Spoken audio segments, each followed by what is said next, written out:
বাড়িতে ঘুমাচ্ছেন আওয়ামী লীগ নেতারা আর পালিয়ে বেড়াচ্ছে ছাত্রলীগ।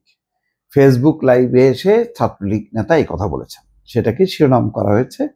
সমকাল পত্রিকায় রিপোর্ট দেখছি যে বাড়িতে ঘুমাচ্ছেন আওয়ামী লীগ নেতারা। আসলে বাড়িতে ঘুমাচ্ছেন একটু মাঝারি মাপের নেতারা, শীর্ষ নেতারা তো বাড়িতে ঘুমাচ্ছেন না, তারা বিদেশে ঘুমাচ্ছেন। আর পালিয়ে বেড়াচ্ছে ছাত্রলীগ, এটা বিশ্বাস করি। ছাত্রলীগের পালিয়ে বেড়ানোই উচিত এক অর্থে, এই কারণে যে গত 15 বছরে ছাত্রলীগ মানে সরকারকেও খেয়ে ফেলছে। এক অর্থে অবশ্য উপকার করছে, যারা সরকার পতনের আন্দোলন করছে ছাত্রলীগ মোটামুটি আওয়ামী লীগকে খেয়ে ফেলছে। আওয়ামী লীগকে খাইছে, দেশকে খাইছে, মানে নিজেরাও শেষ হয়ে গেছে। এই জন্য এখন নিষিদ্ধ ঘোষিত তারা। এটা ছাত্রলীগের জন্য বিশাল বিশাল একটা বদনাম। স্বাধীন বাংলাদেশে যে বাংলাদেশের ছাত্রলীগের নেতা আসম আব্দুর রব, শাহজাহান সিরাজ, নুরে আলম সিদ্দিকী, আব্দুল কুদ্দুস মাখন, যারা নেতৃত্ব দিয়েছিল স্বাধীন বাংলাদেশের, সেই ছাত্রলীগ পরে কাদের হাতে পড়লো এবং পরিণতিটি কি হয়েছে। এবং এখন কুকুরের মতন তারা দৌড়ায় বেড়াচ্ছে এবং পথে ঘাটে মারও খাচ্ছে। আওয়ামী লীগের কিছু নেতা আছেন, মাঝারি সারির নেতা, তারা এখন আস্তে আস্তে একটু হচ্ছে। আর গভর্নমেন্টও কেউ কেউ জামিন টামিন নিয়ে ফিরছে, চুপচাপ আছে, খুব বেশি মানে ঘোরাঘুরি করছে না। ঘুমাচ্ছেন সত্য, একটু টেনশন নিয়ে ঘুমাচ্ছেন। আর রাঘব বোয়ালরা, আওয়ামী লীগের যারা সত্যিকারের অর্থে টাকার কুমির, শত শত টাকার কুমির, তারা দেশে ঘুমাচ্ছে না।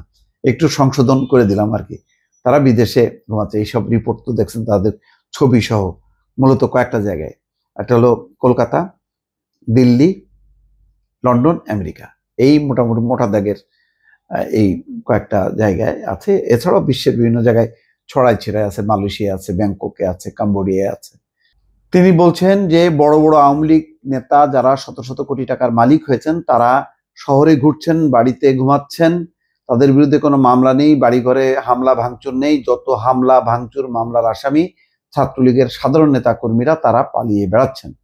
বুধবার রাতে ফেসবুকে ব্যক্তিগত অ্যাকাউন্ট থেকে লাইভে এসে এমন বক্তব্য দিয়ে ক্ষোভ প্রকাশ করেছেন মেহেদী হাসান ওরফে বাদল। তিনি নিষিদ্ধ ঘোষিত সংগঠন ছাত্রলীগের পটুয়াখালী জেলা শাখার সাংগঠনিক সম্পাদক। গত 5ই আগস্টের পর থেকে মেহেদী আত্মগোপনে। 7 মিনিট 47 সেকেন্ডের লাইভে মেহেদী হাসান বলেন, আওয়ামী লীগ ক্ষমতায় থাকাকালীন সময় আমিও ছাত্রলীগের অনেক নেতা কর্মীরা কোনো টাকা পয়সা ইনকাম করতে পারিনি। চিন্তা করেন পলিটিক্সটা কোন জায়গায় দাঁড়াইছে, যে বলতেছে ইনকাম করতে পারিনি, অথচ দল বা সংগঠন করা এটা ইনকামের জন্য না, এটা মানুষকে সেবা করা। সেই কনসেপ্টটাই তারা ভুলে গেছে। উল্টো খরচ হয়েছে। 5ই আগস্টের পর কেউ তাদের খোঁজ খবর রাখছেন না। এটাই হয়। এটা বুঝতে 15 বছর লাগলো। তিনি আরো বলেন, জেলা আওয়ামী লীগ সভাপতি কাজী আলমগীর, সাধারণ সম্পাদক ভিপি আব্দুল মান্নান, আওয়ামী লীগের সাংগঠনিক সম্পাদক অ্যাডভোকেট আফজল হোসেনকে যারা পরিচালনা করেছেন, সেই সব নেতারাও পটুয়াখালী শহরের বাসা ও ঢাকার ফ্ল্যাটে বসবাস করছেন। অথচ জেলা ছাত্রলীগের সাধারণ সম্পাদক তানভীর হাসান আরিফ ও আমার বাসায় একাধিকবার হামলা হয়েছে। জেলা যুব লীগের সভাপতি, সাধারণ সম্পাদক সহ অনেক নেতার বাড়িতে কোনো ধরনের হামলা ভাঙচুর হয়নি। অথচ 5ই আগস্টের আগে ছাত্র দলের নেতা কর্মীদের কোনো রকম ক্ষতি করিনি, তাদের সঙ্গে সুসম্পর্ক ছিল। এবং তারাই, এটাই হয়, এটাই মেহেদীর মানে হয়তো জীবনে এইরকম পরিস্থিতির মুখোমুখি হয়নি, কিন্তু এটাই ইতিহাস ছিল। এটা আমরা অনেক আগে থেকেই টের পাইছি যে এই পরিবর্তনটা তো স্বাভাবিকভাবে হবে না, এবং আওয়ামী লীগ তো সেটা করতে দেবে না। একটা রক্তাক্ত একটা পরিবর্তন হবে, এবং পরিবর্তন হলে এরকমই ঘটনা ঘটে। যাক, মেহেদীর ফেসবুক লাইভে স্থানীয় শ্রমিক নেতা মিঠু হাওলাদার মন্তব্য করেন, পৃথিবীটা ছোট্ট, এর হিসাব হবে ইনশাল্লাহ। হিসাব করেন আপনারা, ওই আশা ভরসায় থেকেন।